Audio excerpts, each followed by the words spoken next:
Hello friends. Stock in 3 minutes में आज हम बात करने वाले हैं वोडाफोन आइडिया की। तो वोडाफोन आइडिया को बचाने के लिए सरकार की कोशिशें अब रंग लाती हुई दिख रही हैं। हालांकि अभी प्रमोटर्स निवेश बढ़ाने के अलावा एक और रिवाइवल प्लान भी इसमें शामिल कर रहे हैं। तो अभी हम इसी की बात करने वाले हैं। वित्तीय संकट से जूझ रही टेलीकॉम सेक्टर को बचाने के लिए सरकार ने जो रिवाइवल पैकेज पर काम कर रही है, इसके तहत टेलीकॉम कंपनी वोडाफोन आइडिया के सीनियर अधिकारियों के साथ दूरसंचार विभाग के कुछ अधिकारी पिछले कुछ दिनों से नियमित बैठकें कर रहे हैं। अब इन मीटिंग्स में ऐसा डिसीजन लेने की कोशिश की जा रही है जिससे कि इस सेक्टर को थोड़ा रिलीफ दिया जाए। और जो खबर सामने आ रही है उसके हिसाब से पिछले महीने वोडाफोन आइडिया के चेयरमैन, जिन्होंने बिरला ग्रुप के चेयरमैन कुमार मंगलम बिरला ने अपने कम्युनिकेशन मिनिस्टर अश्विन वैष्णव से बुधवार को मुलाकात की। और इसके अलावा टेलीकॉम कंपनी के एमडी और सीईओ रविंदर टक्कर और एसबीआई के चेयरमैन दिनेश कुमार खारा ने भी बुधवार को टेलीकॉम सचिव अंशु प्रकाश से मुलाकात की। क्योंकि आप जानते हैं आइडिया का काफ़ी पैसा बैंकों के पास से लिया हुआ है, और इसकी वजह से अगर आइडिया फ्लॉप हुई, यहाँ पे डूब गई, यहाँ पे कुछ इशू हुआ आइडिया के साथ बहुत बड़ा, तो ना सिर्फ उनके यूज़र्स को झटका लगेगा, ना सिर्फ उन रोज़गार वालों, उन नौकरी पेशा लोगों को झटका लगेगा जो इसमें काम कर रहे हैं, बल्कि बैंकों को सबसे बड़ा झटका लगेगा। फाइनेंशियल एक्सप्रेस के सूत्रों से जो जानकारी मिली है उसके मुताबिक सरकार के लिए प्रमोटर्स का यह वह बयान सबसे अधिक चिंताजनक है, जिसमें उन्होंने कहा था कि वो कंपनी में और हिस्सेदारी नहीं चाहते। दूरसंचार विभाग के अधिकारी ये समझने की कोशिश कर रहे हैं कि क्या प्रमोटर्स की स्थिति में बदलाव आएगा अगर सरकार इस सेक्टर के लिए रिवाइवल पैकेज का ऐलान करती है। तो ये बिल्कुल स्मार्ट स्टेप लग रही है, क्योंकि अगर हम रिवाइवल पैकेज लाते हैं और वो सिर्फ खाना पूर्ति के लिए रहता है कि हाँ हमने अपना काम कर दिया, और फिर भी वो सेक्टर रिवाइवल नहीं कर पा रहा, तो फिर उस पैकेज का कोई अर्थ नहीं रह जाएगा, बल्कि और नुकसान होगा।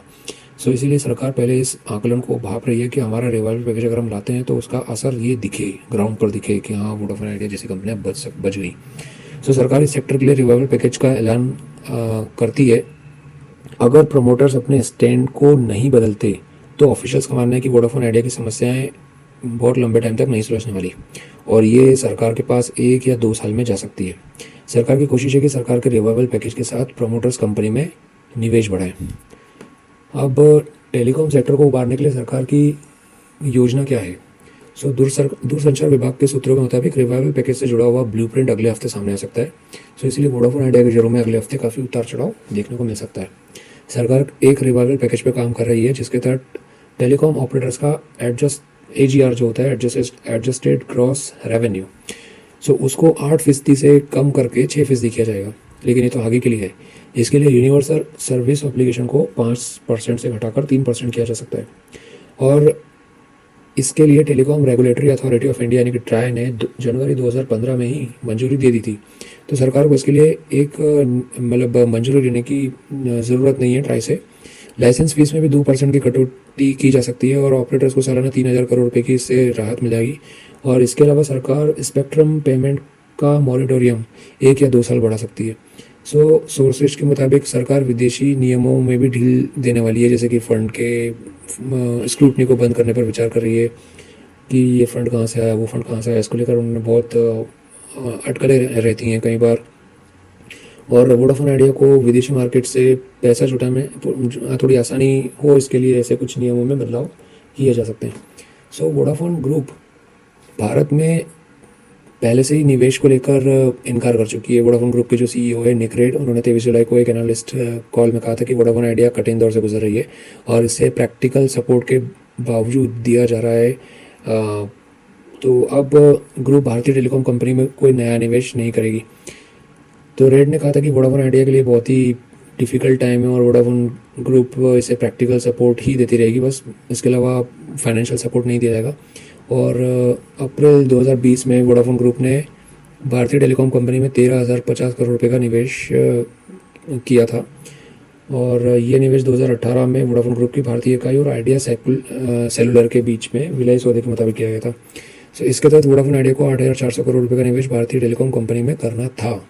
ब्रिटिश कंपनी वोडाफोन आइडिया में 44.39% की हिस्सेदारी है और आदित्य बिरला की 27.66% की हिस्सेदारी है। बिरला पहले ही कह चुके हैं कि वोडाफोन आइडिया में और निवेश नहीं किया जाएगा। 7 जुलाई को कैबिनेट सचिव को पत्र लिखकर बिरला ने वोडाफोन आइडिया में अपनी हिस्सेदारी को किसी पब्लिक सेक्टर कंपनी या गवर्नमेंट या डोमेस्टिक फाइनेंशियल एंटिटीज़ को बेचने का एक ऑफर दिया था। इसके बाद बिरला ने 4 अगस्त को वोडाफोन आइडिया के चेयरमैन पद से इस्तीफा दे दिया था। अब इन तीनों कंडीशन में देखा जाए तो सारे सारे डिसीजंस सरकार के हाथ में ही है। और अगले हफ्ते जो ड्राफ्ट तैयार होने वाला है रिलीफ पैकेज को लेकर, उसके मुताबिक कंपनी के शेयर में थोड़ा उतार चढ़ाव आ सकता है। शॉर्ट टर्म में अगर आपको ये शेयर किसी हाई लेवल पर दिखता है, मान लीजिए अगर आपको ये 8 से 9 रुपये या 10 रुपये तक भी दिखता है, तो आप इसमें बेच कर अपने हिस्सेदारी कम कर दीजिए। और अगर ये शेयर आपको फिर दोबारा 6 से 5 रुपये के आसपास दिखता है तो आप फिर से इसमें एंट्री कीजिए। अभी इसमें यही सीसॉ खेलने का सही मौका है।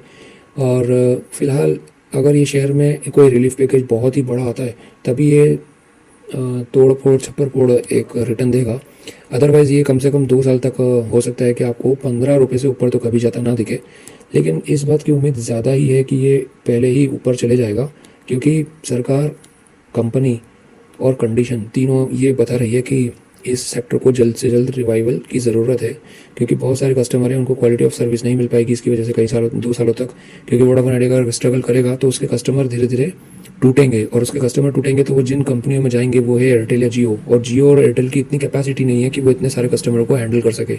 सो इस वजह से ये एक एमरजेंसी सिचुएशन क्रिएट हो जाएगी, और इस वजह से सरकार इसके ऊपर बहुत ही क्विक रिस्पॉन्स देना चाह रही है। इसीलिए आप अगर शॉर्ट टर्म ट्रेड में ही बिलीव करना चाह रहे हैं तो ये स्ट्रेटेजी जो मैंने अभी बताई वो आप फॉलो करिए। और अगर आप ये चाहते हैं कि नहीं, हम ऐसे स्टॉक में इन्वेस्ट करना चाहते हैं कि वो पैसा एक बार जब भी उठेगा तभी हम उसको अच्छे से प्रॉफिट लेकर ही निकलेंगे, तो भी आपको मैं यही कहूँगा कि आप स्टेगर्ड वे में ही इन्वेस्ट कीजिएगा। आप अभी जितना भी इन्वेस्ट करना चाहते हैं उसका सिर्फ 30% इन्वेस्ट कीजिए, क्योंकि ये स्टॉक फिर से आपको इससे नीचे वाले प्राइस में दिखेगा, और फिर आपको दोबारा सही प्राइस पे खरीदने का मौका मिलेगा, और आपका एवरेज प्राइस फिर और बेहतर हो जाएगा। अगर आपको ये वीडियो पसंद आया हो और आप इस तरह के और वीडियोस देखना चाहते हैं तो आप इस चैनल को सब्सक्राइब कीजिए, और आप अगर ये वीडियो पसंद आया तो इस वीडियो को लाइक भी कर सकते हैं।